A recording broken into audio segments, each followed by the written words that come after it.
Welcome to the Sharkpreneur podcast with Kevin Harrington and Seth Greene. Kevin Harrington is the inventor of the infomercial, one of the original sharks from the hit TV show Shark Tank, and has generated over $5 billion in TV and digital direct response sales. Seth Greene is the world's first trusted authority on cutting-edge direct response marketing, a best-selling author, and the only 3-time Marketer of the Year nominee. On the podcast, Kevin and Seth interview sharkpreneurs who share straight talk on what it takes to explode your business. Why do so many businesses struggle while others seem to explode overnight? Do you wish you had the secret to this type of exponential growth? Now, I've scaled more than 20 businesses to over $100 million, and it's not just luck. In my new book with Mark Tim, Mentor to Millions, you'll learn the repeatable framework I use in all my business ventures for massive success. Order at kevinmentor.com and get over $1,000 in bonuses. Head to kevinmentor.com. Welcome to the podcast. This is your co-host, Seth Greene. Today, I've got the good fortune to be joined by Bryan Mattimore of the Growth Engine Company and Innovation Agency. Bryan, thanks so much for joining us. Hey, Seth. Thanks for having me. Looking forward to it. All right. So for our folks watching and listening, what is the Growth Engine Company? Well, Growth Engine, we're a 21-year-old innovation agency. We're based in Westport, Connecticut. So what's an innovation agency? Well, we help companies come up with new stuff, certainly new products and new strategies, that kind of thing, but also any place where companies are looking for new ideas. It could be cost cutting, it could be trade relations, it could be selling. Anything where they're looking for a better idea. All right. So how does one get into that business? How did you guys get started? Well, I grew up in an entrepreneurial household. My dad was a semi-famous business person. He created the second largest research firm in the nation behind Nielsen as under the auspices of Time Inc. So I grew up in an environment that championed ideas.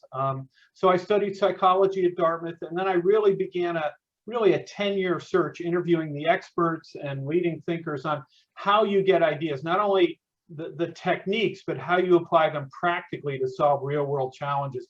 And it was based on that passion that led to first to the Mattimore Group, which was facilitating ideation sessions, and then the Growth Engine, which does innovation consulting.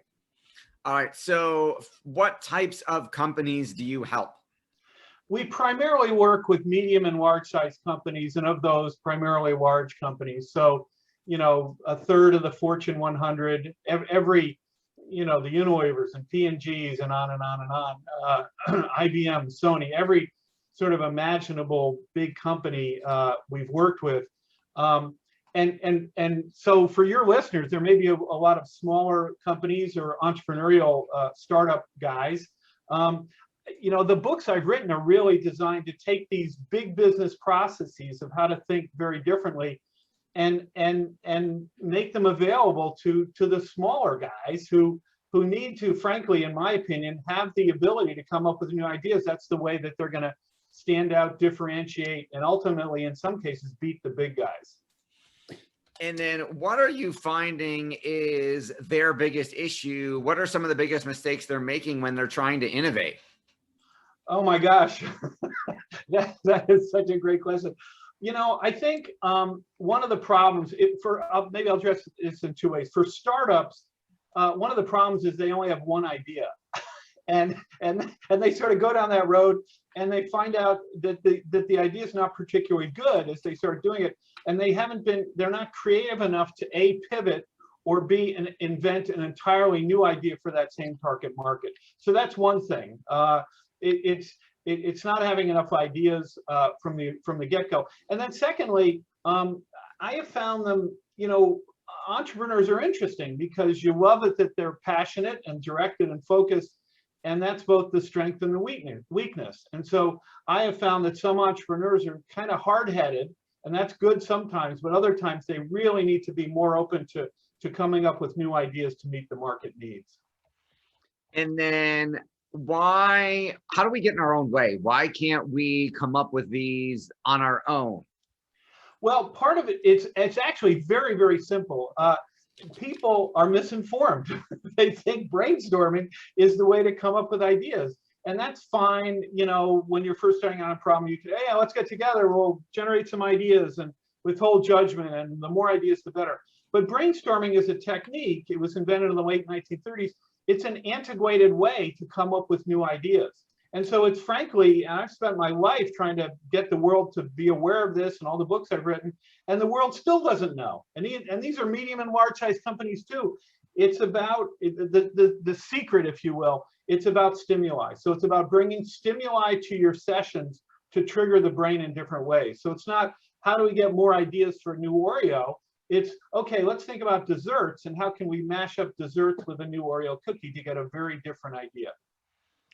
You've had such incredible success over the decades. Can you give us an example of a client or two and what some of the magical transformations are that you've been responsible for? Well, yeah, I'll give a quick one just because I mentioned this Oreo. It made me think of a Chips Ahoy assignment, and we were asked to help them invent a new Chips Ahoy. And by the way, this is harder than inventing a new feature for an iPhone, right? Because an iPhone, you can have it float in the air, you can project ideas on the wall. I mean, you can go crazy thinking of these ideas in a good way.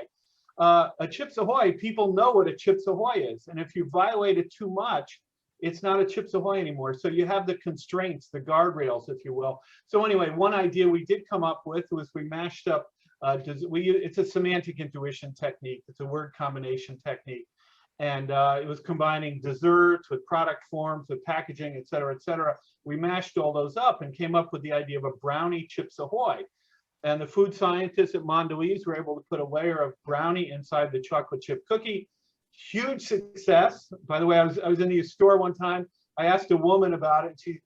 I said, why are you buying it? She said, it's a brownie inside a chocolate chip cookie. You know, I was like, idiot.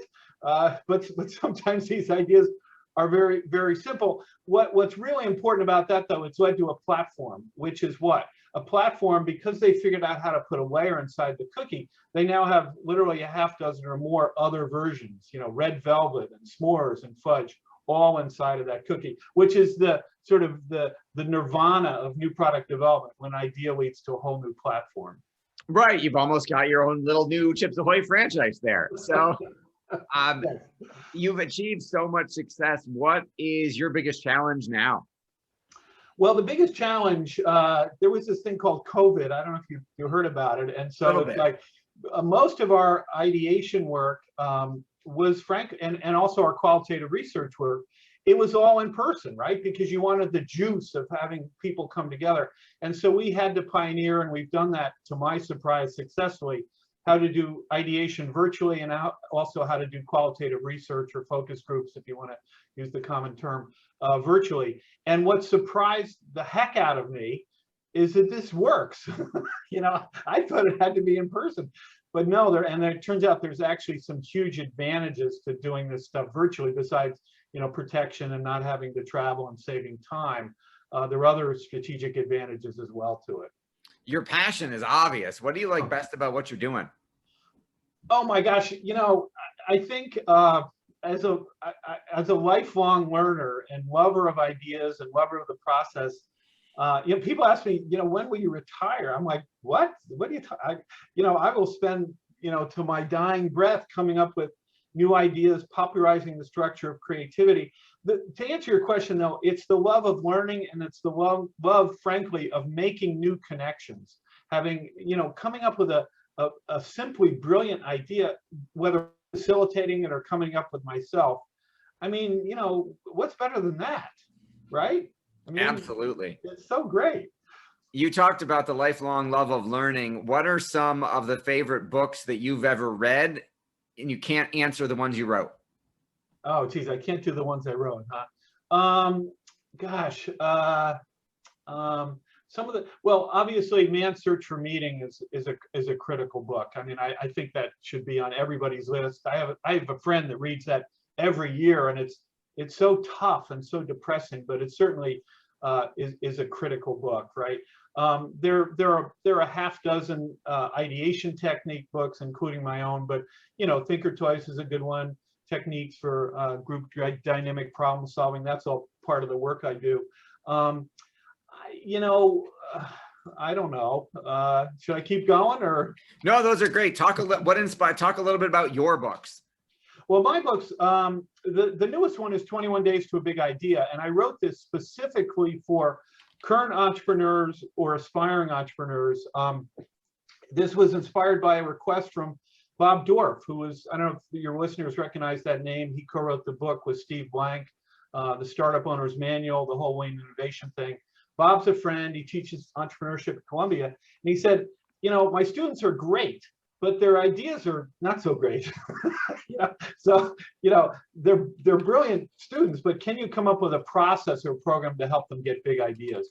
And so that's what led to the book, 21 Days to a Big Idea. It's a step-by-step approach to help people, quote, get big ideas. And not only the original idea, but ideas on how you manifest that idea, because that is as hard or harder than the original idea. It's how do you innovate that idea? So how do you get the money? How do you get the talent? How do you solve the sales challenges, et cetera, et cetera? So that's one book. And then the other book I would mention is Idea Stormers, which is really it's a seminal masterwork on how you design and facilitate ideation approaches for teams. And what's unique about that book is that there are no Swiffer Swiffer Apple stories in there, meaning these are all original stories from our own work about how we've had a challenge, like name a new ice cream for Ben and Jerry's. I mean, anything, had a challenge, sell more life insurance, whatever it was, had real world challenges, the technique we used to address that challenge, how we solved it, and what that led to in the marketplace. And so that's a unique contribution to the field. It's sort of beginning, middle, and end. And that book is called Idea Stormers. That's a Wiley Josie Bass book. And you give advice all of the time. What's some of the best advice you've ever gotten? Oh, gosh. Well, my dad, who was a brilliant creative guy, which is, if we're not overly Freudian here, he inspired my love of ideas and interest in how you get ideas. He did say to me, I don't care what you do, but figure out how to sell. I'm like, really? That sounds like a drag. He said, no. First of all, it can be fun. But secondly, no matter what you do in life, you have to learn how to sell. And another way to say that is you have to learn how to present. So, kids in college, my son, when he was going to college, I said, you're going to get two of the three things you need. The first is you're going to learn how to think, because he was a philosophy major. The second is you got to learn how to write, which is critical. And what you probably won't get, but which is also critical, is how to present. And so he thanked me for that, I think. I bet. For our folks watching and listening who want to learn more, where is the best place for us to send them? Our website, growth-engine.com. It does a good job of explaining all the different kinds of services we offer. And by the way, just one of the fun things, back to your other question, is we're constantly inventing new services like disruptive wargaming or TradeLink or R3, rapid response rotation. Eating our own dog food, we should be able to create new models, and that's what we're doing constantly, and that's really fun. The other advice I would give is to find out ways to partner with other people and other organizations, because I partnered with an IBM guy, and we created a workshop called Inventing Jobs That Don't Yet Exist as a training for students and also HR directors. And so that's an idea that never would have occurred to me had I not linked up with this ex-IBM guy. That is awesome. Fascinating interview. Incredible business. This has been Seth Greene for Sharkpreneur with Bryan Mattimore of growth-engine.com. Bryan, thank you so much for joining us. Thanks, Seth. Really fun. Thanks, everybody, for watching or listening. Go create something that doesn't exist yet, and make sure to check out Bryan Mattimore and Growth Engine. Do you need money to fund your idea, product, or service? Are you ready to take your business to the next level but need capital to get it done? Kevin Harrington has heard more than 50,000 pitches and knows how to help you make the perfect pitch to get the funding for your entrepreneurial dream. He's distilled the process down in his perfect pitch cheat sheet, and it's yours for free. Just text PITCH to him right now at 727-888-2100. Text PITCH to 727-888-2100 right now and claim your free perfect pitch cheat sheet. Text PITCH to 727-888-2100 to start funding your dream today. This show has been produced by Market Domination, LLC. To discover how you can have your own show completely done for you and turn it into a real published book and become the authority in your marketplace, go to www.marketdominationllc.com/podcast offer.